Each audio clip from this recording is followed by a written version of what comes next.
Shout out to G-Man Boxing.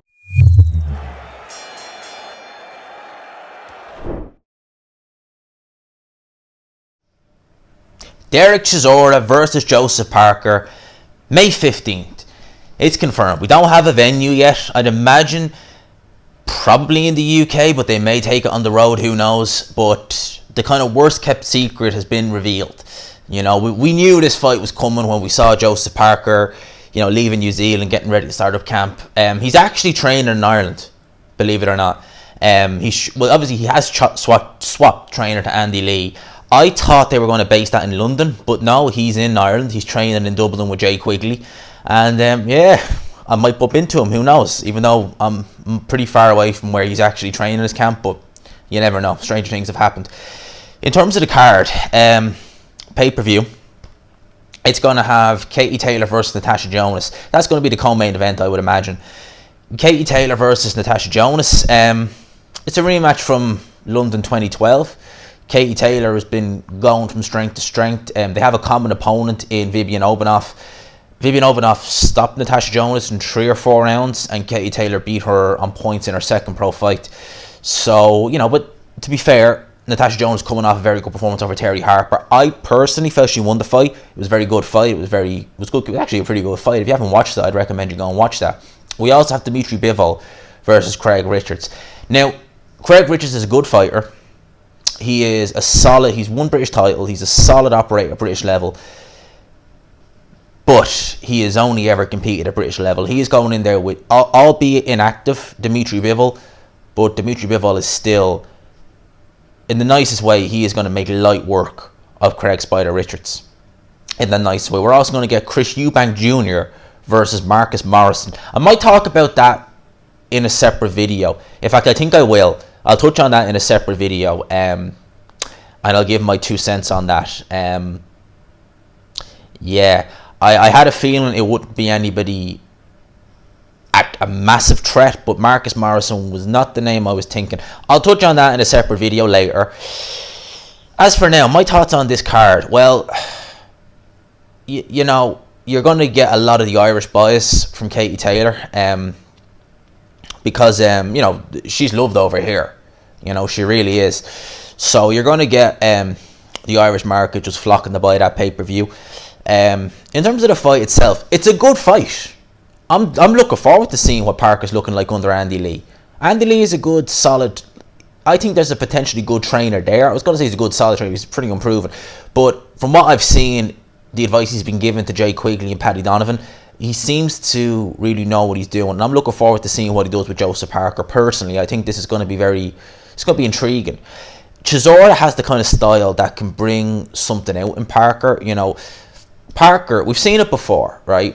When Parker is having to look for someone who's moving and being a bit negative, like Hughie Fury, like Junior Fa, I also say depending on the weight, because I think you need to get Parker in the 230s for him to be at his best. I think that's his optimum weight.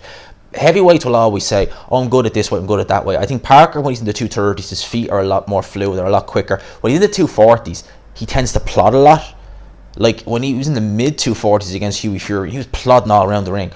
Against someone like Chisora, who's going to come at Joseph Parker, it's going to give Joseph Parker a lot more openings, but Parker can be roughed up. We need to see if Andy Lee is going to be able to instill that bit of meanness in him. So when he is being roughed up by Chisora, he's able to bite down his gum shield and say, do you know what? You ain't doing this to me. I'm going to hit you back. I'm going to push you back. So we need to see how that goes. In terms of the card, names, but in terms of the names being in 50-50 fights, not necessarily. The main event is interesting because I'm kind of going back and forth. But Katie Taylor Jonas, you'd imagine Katie Taylor win that. Bival versus Richards, nicest possible way. Bival's going to win that. And I will touch, obviously I'm picking Eubank Jr. by the way. Don't have anyone thinking if I don't say anything I'm saying I'm on the fence. No, Eubank Jr. to beat Marcus Morrison, but I'll touch on that in a separate video now in a few minutes when I finish up here and have some dinner. But yeah, that's the card we have. Let me know your thoughts in the comment section. I just want to know what you think of the card in a nutshell. I think I've already spoke about Chisora versus Parker in a nutshell and kind of given my 2 cents on that already into what I think will happen. I maybe will touch on it more in separate videos as we get closer to the fight, but I'd like to know you guys in the comment section what you think of this card. Eddie Hearn did state there'd be names. We're seeing Eubank Jr. back on Sky. You know, I mean, like 5 years. Tom Doran on the undercard of AJ versus Brazil was the last time we seen him.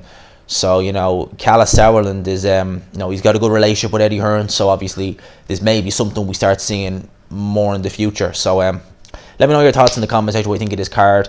In a nutshell, what do you think of the main event more so? What do you think of Parker versus Chisora? You know, I like it. I was upset that we didn't see it, you know, nearly 2 years ago now on the undercard of Prograis Taylor, but we're seeing it now in 2021.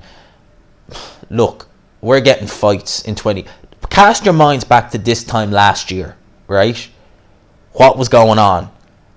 Where we didn't even know if we would see boxing in 2020, and here we are now. We're getting the fights. You know, I always try to put a positive spin on things, irrespective of what, you know, I think about this or that or whatever. We are getting fights. That's the most important thing. We are getting decent fight. This is a good fight, Chisora Parker. Make no mistake about it. I'm going to be intrigued. I'm going to watch this. I'm going to be intrigued. And you truck the fact that Parker's now training with Andy Lee in Dublin. I'm even more intrigued because I want to see. This is kind of almost a come to Jesus moment for Parker and Andy Lee, because we'll get to see Andy Lee as a trainer with a world level fighter. That's to say Paddy Donovan isn't. He's a prospect. Jay Quigley, jury's still out. But Parker, we know, world level, top 10 heavyweight on his day. We get to see what he is like with Andy Lee, training him against Dereck Cezora. Dereck Cezora is still game. He's the cat with 9 lives. He just will not go away. I want to see this fight. I'm looking forward to it. Let me know in the comment section. Smash the like button. Subscribe, of course, if you haven't. Hashtag GMansRocks. You boys in good mood tonight, lads and lassies. You boys in good mood. I'll talk to yous. Peace.